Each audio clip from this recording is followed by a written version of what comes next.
Well, it is something thousands of people in Columbus know too well: parking tickets and the cost that comes with them. NBC4 Investigates sorted through every parking ticket people in Columbus received last year, all of them. And tonight, investigative reporter Isabel Cleary shows us where drivers are most likely to get hit with a ticket if they left the meter and they let it run out. Isabel? Jen, Jared, here along Gay Street, you're a few sighs, groans, and maybe even some choice words. That's because this stretch on East Gay Street between North 3rd and Lozelle Streets is where more people got ticketed than anywhere else in Columbus. 2,722 parking tickets issued in 2024 just on this one block. It's guttural. It's like I don't have $50 to give. It's a check of an app, a quick picture, print, rip, and place.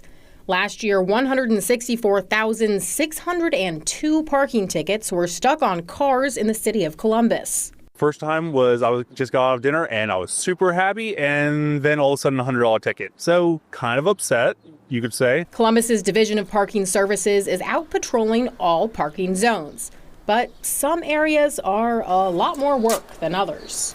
Any area where we see a large amount of parking tickets, those are high demand areas. It's where lots of people want to be at various times of day. They're business districts or entertainment districts. High Street is another one that's high on the list. Zoom in, and it's 3 blocks in particular: the 600, 700, and 900 blocks of High Street. That's the lower part of the Short North near East First Avenue. Together, more than 7,000 tickets were issued there last year. Just by working in the Short North, I know that a lot of people get tickets even when they haven't been here for that long. Another hot spot here, the 600 block of Park Street, down towards the end of Goodale Park, closer to the North Market. Columbus is pretty on top of it. I will say, even if you're over maybe, I think my first parking ticket was maybe 10 minutes over, instantly got a parking ticket. Enforcement got even stricter last summer. From July through September, the city increased patrols along North High Street, and the top 5 most ticketed spots were all along it. Wherever there's a high demand for parking, unfortunately, that's where we often see parking violations, and parking enforcement is part of the toolkit that we have to ensure turnover of parking and availability of parking for the general public. If you're going downtown, here's the one piece of advice, not from me, but from the parking enforcers.